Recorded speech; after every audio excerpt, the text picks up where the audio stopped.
आपकी रीढ़ की हड्डी के आधार में एक ऐसी दिव्य शक्ति सुप्त है जिसे अगर जगा लिया जाए तो आप अलौकिक शक्तियों और परम ज्ञान को हासिल कर सकते हैं। यह शक्ति है कुंडलिनी।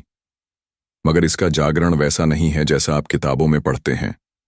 विज्ञान भैरव तंत्र में इस परम ऊर्जा को सुषुम्ना में प्रवाहित करने का एक गुप्त और वैज्ञानिक रहस्य छुपा है। सिर्फ इसे ही भैरवी स्थिति कहा जाता है। मेरे साथ बने रहिए इस वीडियो के अंत तक। आज मैं आपके समक्ष आपके श्वास का एक ऐसा रहस्य उजागर करूंगा जिससे आप भी कुंडलिनी के माध्यम से अलौकिक शक्तियों को हासिल कर सकते हैं। मूलभूत ऊर्जा चैनल इड्डा और पिंगला। हमारे शरीर में प्राण ऊर्जा मुख्य रूप से दो चैनलों के माध्यम से प्रवेश करती है। इनमें से एक है इड्डा तथा दूसरी पिंगला। इड्डा नाड़ी जो हमारी नासिका के बाएं नथुने से जुड़ी है, यह कनेक्टेड होती है हमारे राइट ब्रेन से। यह चैनल रचनात्मक अभिव्यक्ति, सहज ज्ञान और निकट भविष्य के पूर्व आभास जैसी शक्तियों को खोल सकता है। वहीं नासिका का दाहिना चैनल जो कि पिंगला है, जुड़ा होता है हमारे लेफ्ट ब्रेन से। यह हमें तर्कशील और एक विवेकवान व्यक्ति बनने में सहायता करता है। अर्थात इड्डा और पिंगला के संतुलन से ही आप अनेकों शक्तियां जागृत कर सकते हैं। लेकिन यह तो बस एक शुरुआत है। जांच 3 नाड़ी परिवर्तन चक्र और उपयोग। इड्डा पिंगला के पीछे एक ऐसी नाड़ी छुपी है जो अत्यंत शक्तिशाली है। हमारी सांसें पूरे दिन के दौरान कभी इड्डा से पिंगला, फिर पिंगला से इड्डा में बदलते रहती हैं। उदाहरण के लिए, यदि आपकी सांसें अभी बाएं नथुने इड्डा में अधिक सक्रिय हैं, तो ठीक 60 से 90 मिनट बाद वह दूसरी धमनी पिंगला में सक्रिय हो जाएगी। यह एक प्राकृतिक चक्र है। पर इसका उपयोग कैसे करें? जब आप यह पहचान लेते हैं कि आपकी सांसें किस नाड़ी में सक्रिय हैं, तो अगले 60 से 90 मिनट तक ऐसा कार्य करें जो उस नाड़ी की प्रकृति के अनुकूल हो। इड्डा नाड़ी रचनात्मक कार्यों में, जबकि पिंगला तर्कशील एवं एकाग्रशील कार्यों में सहायता करती है। जब आप ऐसा करते हैं तो आप फ्लो स्टेट में चले जाते हैं और इसके कारण एक अत्यंत शक्तिशाली अवस्था आती है जिसे भैरवी स्थिति कहते हैं। 4 भैरवी स्थिति, सुषुम्ना और उसके लाभ। शिव के अनुसार भैरवी स्थिति प्राण के इड्डा पिंगला को छोड़कर ऊर्जा के तीसरे चैनल सुषुम्ना में प्रवाहित होने से आती है। यही सुषुम्ना नाड़ी कुंडलिनी शक्ति का मार्ग भी है।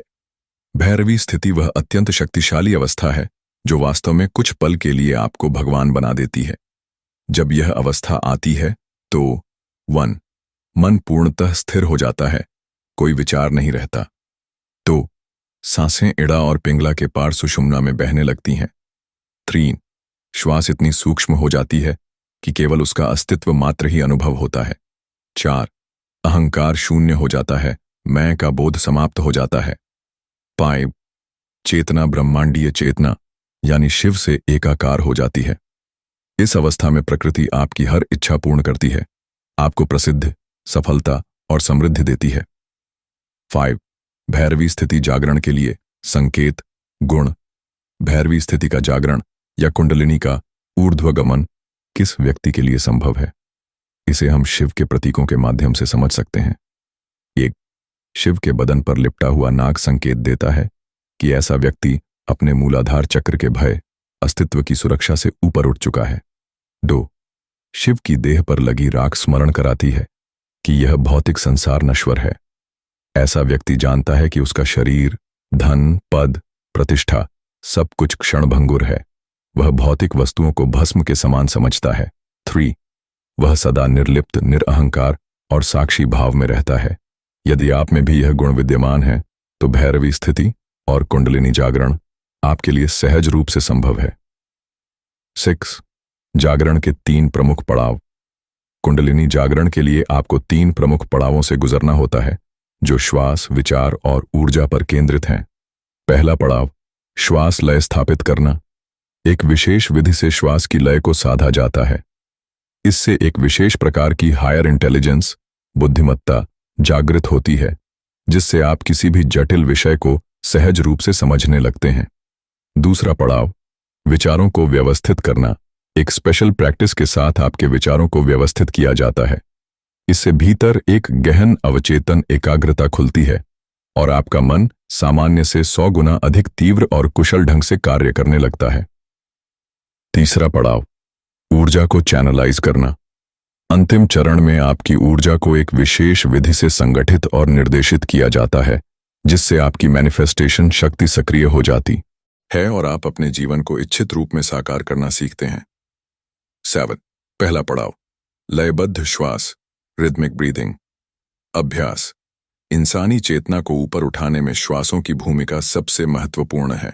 हमारी चेतना ही हमारे जीवन की दशा तय करती है, तामसिक, राजसिक या सात्विक। गहरी सांसें नाभि तक पहुंचने वाली चेतना को आज्ञा चक्र तक उठाती हैं। एक पशु 1 मिनट में 60-90 बार सांस लेता है, सामान्य मनुष्य 30-40 बार, जबकि एक दिव्य पुरुष केवल 12-20 बार। जब आप कम सांसें लेते हैं तो शरीर खुद को अनुकूल बनाता है, सांसें गहरी होती हैं और चेतना उसी अनुपात में ऊपर उठने लगती है। विज्ञान भैरव तंत्र पर आधारित लयबद्ध श्वास, रिदमिक ब्रीदिंग तकनीक। चरण 1, लय। अपनी पीठ के बल सीधे लेट जाएं। अपनी नाभि पर एक मोटी और भारी किताब रखें। अपने हाथों को सिर के नीचे रखें। अब सांस लें। कोशिश करें कि किताब ऊपर उठे, लेकिन छाती नहीं। यह धीरे धीरे हो, जैसे आपकी सामान्य सांसें होती हैं। इस चरण का अभ्यास रोज 10 मिनट करें और हर दिन 5 मिनट बढ़ाते हुए 30 मिनट तक पहुंच जाएं। फिर इसे पूरे दिन अपनी स्वाभाविक प्रणाली बना लें, किताब के बिना। चरण 2, विस्तार। एक दीवार के पास खड़े हों, बिना छुए। पहले चरण की तरह ही श्वास लें। सांस अंदर लेते समय अपने हाथों को ऊपर उठाएं, ऐसे कि श्वास खत्म होने पर हथेलियों का पिछला हिस्सा दीवार को छुए। सांस छोड़ते समय हाथ नीचे ले जाए। यह अभ्यास तभी करें जब चरण 1 में आप परफेक्ट हो गए हों या कम से कम 6 महीने अभ्यास किया हो। यह अभ्यास निचले और ऊपरी पसलियों को एक साथ फैलाते हुए सही तरीके से सांस लेना सिखाता है, न कि गहरी सांस लेना। 8. तीसरा पड़ाव, मैनिफेस्टेशन शक्ति और साक्षी भाव। श्वास शून्यता और भौतिकता के बीच की वर्ल्ड डोर है। हमारे मस्तिष्क में, जहां सांसें पूरी होती हैं, एक सूक्ष्म विराम होता है। इस विराम में IES सेंटर्स स्थापित होते हैं। जब हम सांस संवेदनाओं को अंदर लेते हैं तो वे IE या S सेंटर पर छूट जाती हैं और फिर प्रतिक्रिया के रूप में बाहर निकलती हैं। S, survival. मूलाधार स्वाधिष्ठान से जुड़ा। प्रतिक्रिया पूरी तरह से अचेतन और इंस्ट्रक्टिव, जैसे वासना। E, emotional. अनाहत मणिपुर से जुड़ा। प्रतिक्रिया भावनात्मक आधार पर, जैसे राष्ट्रगान पर सिहरन। अर्ध अचेतन। I, intellectual. आज्ञा विशुद्धि से जुड़ा। यहां के संवेदना को कैसी प्रतिक्रिया दी जाए, यह पूरी तरह से हमारे नियंत्रण में होता है। हम सिर्फ रिएक्ट नहीं करते, बल्कि एक्ट करते हैं। इससे साक्षी भाव जागृत होता है और फ्री विल का जन्म होता है। इसी फ्री विल के माध्यम से हमें अपनी ऊर्जाओं, भावनाओं और संवेदनाओं पर मैनिफेस्टेशन का अधिकार प्राप्त होता है। तीसरे पड़ाव के लिए आवश्यक अभ्यास, साक्षी भाव, अवेयरनेस। सुबह उठते ही शांत बैठें और अपनी सांसों के प्रति साक्षी भाव मेंटेन करें। फिर धीरे धीरे इस साक्षी भाव को अपने विचारों तक ले जाएं। पूरे दिन खुद को विचारों के प्रति साक्षी रहने का स्मरण कराएं, 90 दिन तक। ऊर्जा चैनलाइजेशन। यह ब्रह्मचर्य द्वारा किया जाता है। मैंने ब्रह्मचर्य पर पहले ही डिटेल वीडियो बना रखी है, तो आप इसे देख सकते हैं। आशा करता हूं कि आप इन पढ़ी भावों का नियमित रूप से पालन करेंगे।